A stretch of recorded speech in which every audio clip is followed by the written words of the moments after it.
ছাড়ো, দরজা খোলা, যে কেউ ঢুকে আসতে পারে। ঢুকবে, যে ইচ্ছে ঢুকুক, রুদ্র তুমি শুধু আমার, শুধু আমার। চন্দন প্লিজ আমাকে ছাড়ো। আমি সারা জীবন এইভাবে তোমাকে আঁকড়ে ধরে রাখবো, তোমাকে আমি ছাড়বো না রুদ্র। ছোট্টবেলা থেকে তোমাকে ভালোবেসেছি আমি, আমি তোমায় ছাড়বো না। তুমি শুধু আমার, তুমি আমার রুদ্র। তুমি আমাকে কত ভালোবাসতে একসময়, আমি তোমাকে ছাড়বো না। তুমি বলো, তুমি আমাকে কেন ভালোবাসো না? বলো না, কি হয়েছে? ছাড়ো, আমি কি করলাম তুমি বলো, আমাকে একটু বুঝিয়ে দাও। আমি কোথায় ভুল করলাম, কি হলো বলো প্লিজ। তোমাকে ছাড়বো না, কিছুতেই ছাড়বো না। তোমাকে আমি ভালোবাসি, আমি তোমাকে ভালোবাসি, আমি তোমাকে ভালোবাসি।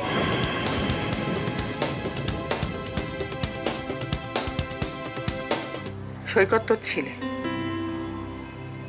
তুই তার কথা না ভেবে অপর্ণার দিকে এত খেয়াল রাখছিস কেন?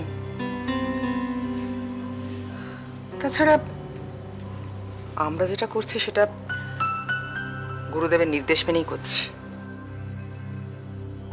তুই কি চাস গুরুদেবের নির্দেশ অমান্য করে সৈকত আর অপর্ণা একসঙ্গে থাকুক? আমি সৈকতের কথা ভেবেই বলছিলাম, আমি তোর মা, আমি জানি সৈকত অপর্ণাকে কতটা ভালোবাসে। অপর্ণাকে ছাড়া ও আজকাল কিরকম মন মরা হয়ে থাকে। তাই আমি তোমাকে বলছিলাম যে গুরুদেবের সঙ্গে একটু কথা বলে যদি কিছু একটা ব্যবস্থা করা যায়। তোর কি ধারণা আমার এই বিষয়ে কোনো মাথা ব্যথা নেই? আমি গুরুদেবকে ফোন করেছিলাম, উনি কেদারে গেছেন, ফিরে এলে ওনার সঙ্গে আমি কথাবার্তা বলবো। আমি যাব বাবা, আমি যাব। যত তাড়াতাড়ি সম্ভব আমাকে এখান থেকে নিয়ে চলো। আমার আর এখানে থাকতে একদম ভালো লাগছে না। আপনি বলুন কবে যাবেন, আমি তাড়াতাড়ি আমার লাগেজ গুছিয়ে নেব, একদম রেডি হয়ে থাকবো। ঠিক আছে, 2-1 দিনের মধ্যেই তোকে নিয়ে আমি চলে যাব।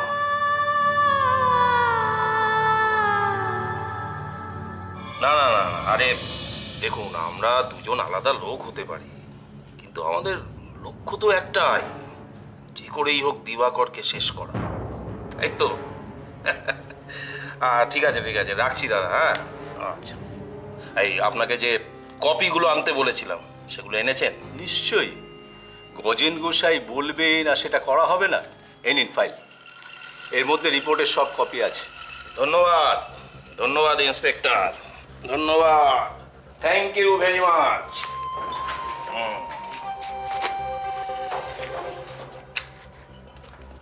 আপনি আমার জন্য এত বড় একটা কাজ করে দিলেন, আপনাকে তো আর খালি হাতে ফেরানো যাবে না। দাঁড়ান দেখি পকেটে কি আছে। এই 25,000 আছে, ঠিক আছে? কাজ যত এগোবে টাকাও তত। ঠিক আছে অজনবাবু।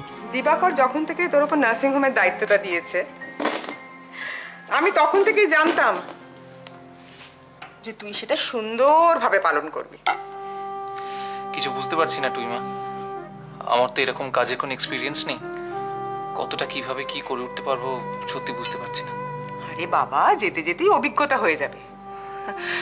তাছাড়া তুই বুদ্ধিমান ছেলে, দেখবি ধীরে ধীরে সব তোর আয়ত্তে এসে গেছে। কি জানি কি হলো কি নিতাইদা, হাত চালাও। হ্যাঁ দিচ্ছি। তোর যখন স্কুলে যেতে দেরি হয়ে যেত, আমি তোকে তখন জোর করে ধরে কেরম গ্রাস করে করে খাইয়ে দিতাম। মনে নেই আবার, আমি জুতো পড়ছি একদিকে আর একদিকে তুমি সমানে খাইয়ে যাচ্ছ আমাকে। মা এসে হাত পাকা করছে, তোর কারো দিকে মন নেই, তুই খালি তোর তুই মা।